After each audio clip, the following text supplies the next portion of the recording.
Voici la lecture de la Bible.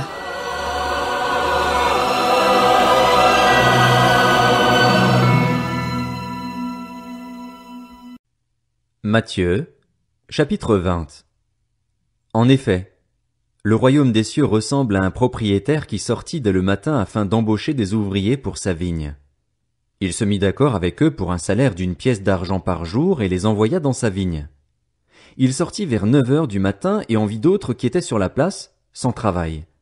Il leur dit, « Allez aussi à ma vigne et je vous donnerai ce qui sera juste. » Et ils y allèrent. Il sortit de nouveau vers midi et vers 3 heures de l'après-midi et il fit de même. Il sortit enfin vers 5 heures de l'après-midi et en trouva d'autres qui étaient là, sans travail. Il leur dit, « Pourquoi vous tenez-vous ici toute la journée sans travailler ?» Ils lui répondirent, « C'est que personne ne nous a embauchés. » Allez aussi à ma vigne, leur dit-il, et vous recevrez ce qui sera juste. Le soir venu, le maître de la vigne dit à son intendant, appelle les ouvriers et paye-leur le salaire, en allant des derniers aux premiers. Ceux de 5 heures de l'après-midi vinrent et reçurent chacun 1 pièce d'argent. Quand les premiers vinrent à leur tour, ils pensèrent recevoir davantage, mais ils reçurent aussi chacun 1 pièce d'argent. En la recevant, ils murmurèrent contre le propriétaire en disant, ces derniers arrivés n'ont travaillé qu'1 heure et tu les as traités comme nous, qui avons supporté la fatigue du jour et de la chaleur. Il répondit à l'un d'eux, mon ami, je ne te fais pas de tort. N'as-tu pas été d'accord avec moi pour un salaire d'1 pièce d'argent? Prends ce qui te revient et va-t'en. Je veux donner à ce dernier arrivé autant qu'à toi. Ne m'est-il pas permis de faire ce que je veux de mes biens? Ou vois-tu d'un mauvais œil que je sois bon? Ainsi les derniers seront les premiers et les premiers seront les derniers. Beaucoup sont invités mais peu sont choisis. Pendant qu'ils montaient à Jérusalem, Jésus prit à part les 12 disciples et leur dit en chemin, « Nous montons à Jérusalem et le Fils de l'homme sera livré aux chefs des prêtres et aux spécialistes de la loi. Ils le condamneront à mort et le livreront aux non-juifs pour qu'ils se moquent de lui, le fouettent et le crucifient. Le 3e jour il ressuscitera. » Alors la mère des fils de Zébédée s'approcha de Jésus avec ses fils et se prosterna pour lui faire une demande. Il lui dit, « Que veux-tu » ?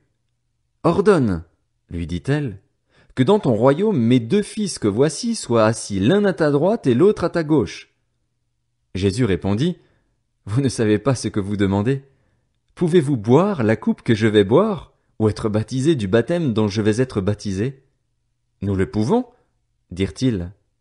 Il leur répondit, « Vous boirez en effet ma coupe, et vous serez baptisés du baptême dont je vais être baptisé. Mais quant à être assis à ma droite et à ma gauche, cela ne dépend pas de moi et ne sera donné qu'à ceux pour qui mon Père l'a préparé. » Après avoir entendu cela, les 10 autres furent indignés contre les 2 frères. Jésus les appela et leur dit, « Vous savez que les chefs des nations dominent sur elles et que les grands les tiennent sous leur pouvoir. Ce ne sera pas le cas au milieu de vous, mais si quelqu'un veut être grand parmi vous, il sera votre serviteur. Et si quelqu'un veut être le premier parmi vous, qu'il soit votre esclave. C'est ainsi que le Fils de l'homme est venu, non pour être servi, mais pour servir et donner sa vie en rançon pour beaucoup. » Lorsqu'ils sortirent de Jéricho, une grande foule suivit Jésus.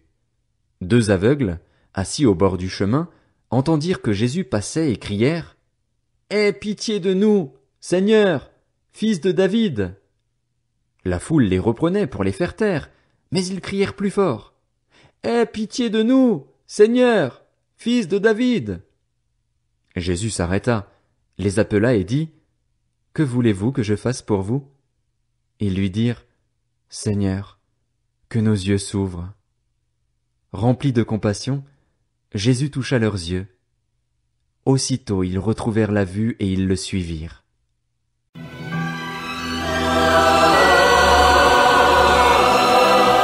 C'était la lecture de la Bible.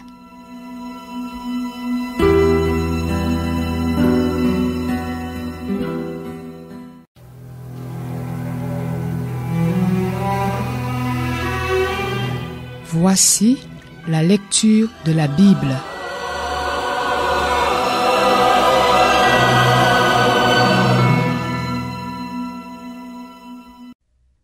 Matthieu, chapitre 21. Lorsqu'ils approchèrent de Jérusalem et qu'ils furent arrivés à Bethphagée, vers le mont des Oliviers, Jésus envoya 2 disciples en leur disant, « Allez au village qui est devant vous, vous y trouverez tout de suite une ânesse attachée et un ânon avec elle. Détachez-les et amenez-les-moi. Si quelqu'un vous dit quelque chose, vous répondrez, « Le Seigneur en a besoin. » Et à l'instant il les laissera aller. Or, tout ceci arriva afin que s'accomplisse ce que le prophète avait annoncé. Dites à la fille de Sion, voici ton roi qui vient à toi, plein de douceur et monté sur un âne, sur un ânon, le petit d'une ânesse. Les disciples allèrent faire ce que Jésus leur avait ordonné. Ils amenèrent l'ânesse et l'ânon, mirent leurs vêtements sur eux, et Jésus s'assit dessus. Une grande foule de gens étendirent leurs vêtements sur le chemin. D'autres coupèrent des branches aux arbres et en jonchèrent la route. Ceux qui précédaient et ceux qui suivaient Jésus criaient, « Hosanna, ô fils de David! Béni soit celui qui vient au nom du Seigneur! Hosanna dans les lieux très hauts! » Lorsqu'il entra dans Jérusalem, toute la ville fut troublée. On disait, « Qui est cet homme ?» La foule répondait, « C'est Jésus, le prophète de Nazareth en Galilée. » Jésus entra dans le temple de Dieu. Il chassa tous ceux qui vendaient et qui achetaient dans le temple, et il renversa les tables des changeurs de monnaie et les sièges des vendeurs de pigeons. Il leur dit, « Il est écrit, mon temple sera appelé une maison de prière, mais vous en avez fait une caverne de voleurs. » Des aveugles et des boiteux s'approchèrent de lui dans le temple, et il les guérit. Mais les chefs des prêtres et les spécialistes de la loi furent indignés à la vue des choses merveilleuses qu'il avait faites et des enfants qui criaient dans le temple, « Hosanna, ô fils de David !» Ils lui dirent, « Entends-tu ce qu'ils disent ?» « Oui, leur répondit Jésus. « N'avez-vous jamais lu ces paroles ? Tu as tiré des louanges de la bouche des enfants et des nourrissons. » Puis il les laissa et sortit de la ville pour aller à Béthanie où il passa la nuit. Le lendemain matin, en retournant à la ville, il eut faim. Il vit un figuier sur le bord du chemin et s'en approcha, mais il n'y trouva que des feuilles.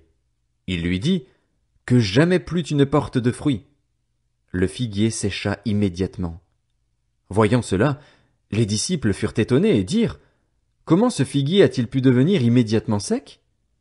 Jésus leur dit alors, « Je vous le dis en vérité, si vous avez de la foi et que vous ne doutez pas, non seulement vous ferez ce qui a été fait à ce figuier, mais même si vous dites à cette montagne, « Retire-toi de là et jette-toi dans la mer », cela arrivera.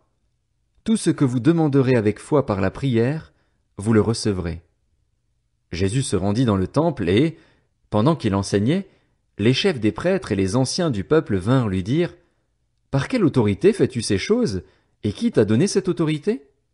Jésus leur répondit, « Je vous poserai moi aussi une question et, si vous m'y répondez, je vous dirai par quelle autorité je fais ces choses. Le baptême de Jean, d'où venait-il? Du ciel ou des hommes? » Mais ils raisonnèrent ainsi entre eux. Si nous répondons, « Du ciel », il nous dira, « Pourquoi donc n'avez-vous pas cru en lui ?» Et si nous répondons, « Des hommes », nous avons à redouter les réactions de la foule, car tous considèrent Jean comme un prophète. Alors ils répondirent à Jésus, « Nous ne savons pas. » Il leur dit à son tour, « Moi non plus, je ne vous dirai pas par quelle autorité je fais ces choses. » Qu'en pensez-vous? Un homme avait 2 fils. Il s'adressa au premier et lui dit, « Mon enfant, va travailler aujourd'hui dans ma vigne. » Il répondit, « Je ne veux pas. » Mais, plus tard, il montra du regret et y alla. Le père s'adressa à l'autre et lui dit la même chose. Ce fils répondit, « Je veux bien, Seigneur. » Mais il n'y alla pas. Lequel des 2 a fait la volonté du père?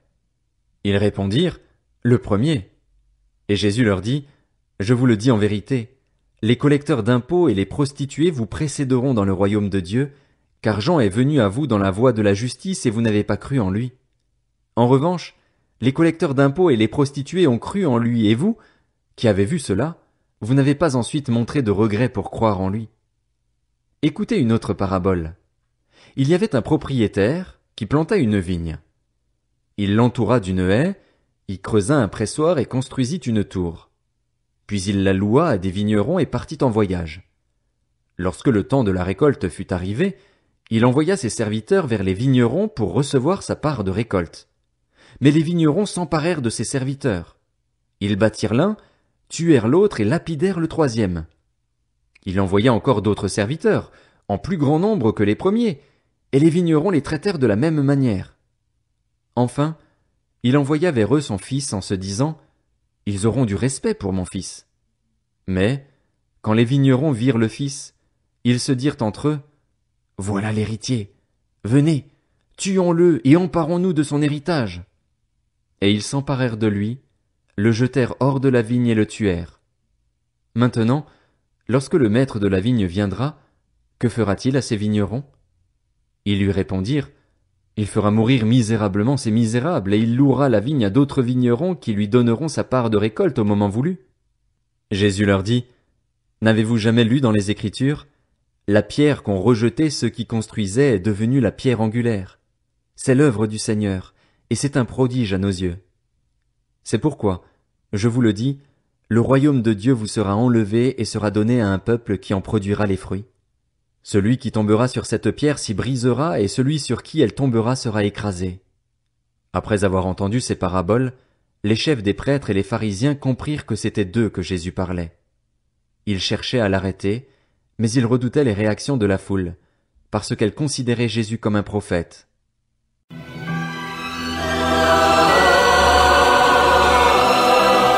C'était la lecture de la Bible.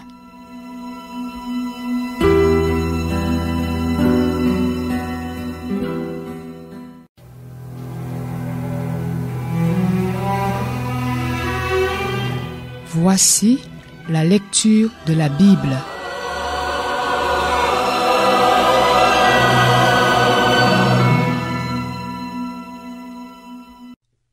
Matthieu, chapitre 22. Jésus prit la parole et leur parla de nouveau en parabole. Il dit, « Le royaume des cieux ressemble à un roi qui fit des noces pour son fils. Il envoya ses serviteurs appeler ceux qui étaient invités aux noces, mais ils ne voulurent pas venir. Il envoya encore d'autres serviteurs, avec cet ordre, « Dites aux invités, j'ai préparé mon festin. Mes bœufs et mes bêtes grasses sont tués, tout est prêt, venez aux noces. » Mais eux, négligeant l'invitation, s'en allèrent l'un à son champ, un autre à ses affaires. Les autres s'emparèrent des serviteurs, les maltraitèrent et les tuèrent. À cette nouvelle, le roi se mit en colère. Il envoya ses troupes, fit mourir ses meurtriers et brûla leur ville. Alors il dit à ses serviteurs, « Les noces sont prêtes, mais les invités n'en étaient pas dignes. Allez donc dans les carrefours et invitez aux noces tous ceux que vous trouverez. » Ses serviteurs s'en allèrent sur les routes.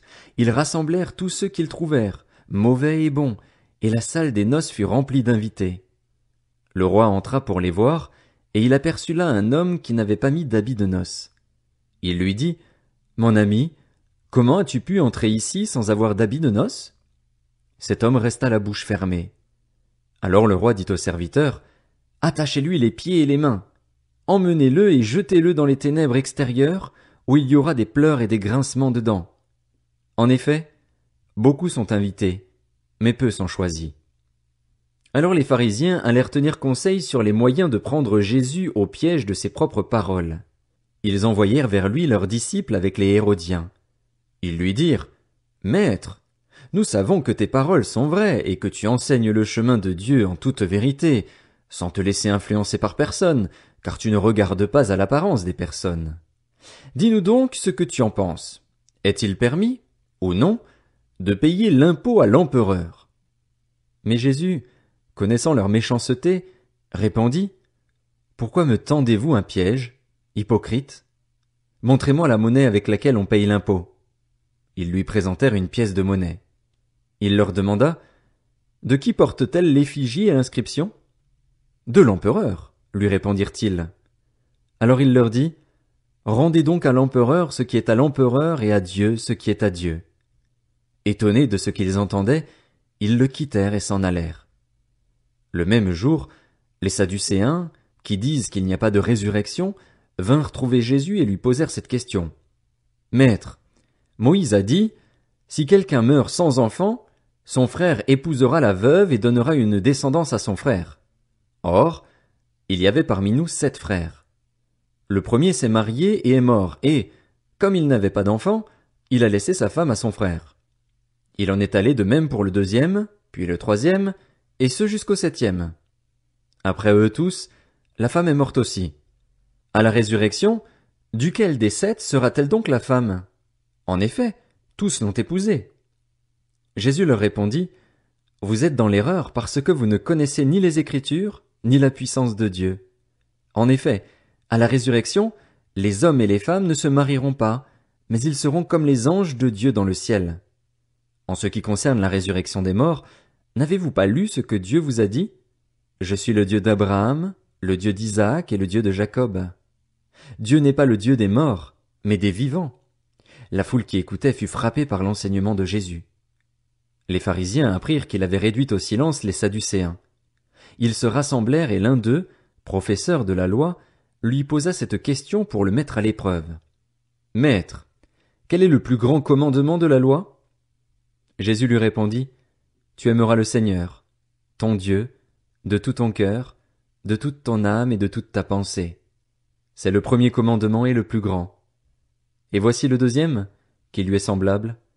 Tu aimeras ton prochain comme toi-même. De ces 2 commandements dépendent toute la loi et les prophètes. » Comme les pharisiens se trouvaient rassemblés, Jésus les interrogea en ces termes. « Que pensez-vous du Messie? De qui est-il le fils? » Ils lui répondirent, « De David. » Et Jésus leur dit, « Comment donc David, animé par l'Esprit, peut-il l'appeler Seigneur lorsqu'il dit, « Le Seigneur a dit à mon Seigneur, Assieds-toi à ma droite jusqu'à ce que j'aie fait de tes ennemis ton marchepied. » Si donc David l'appelle Seigneur, comment peut-il être son fils? Aucun ne put lui répondre un mot. Et, depuis ce jour, personne n'osa plus lui poser de questions.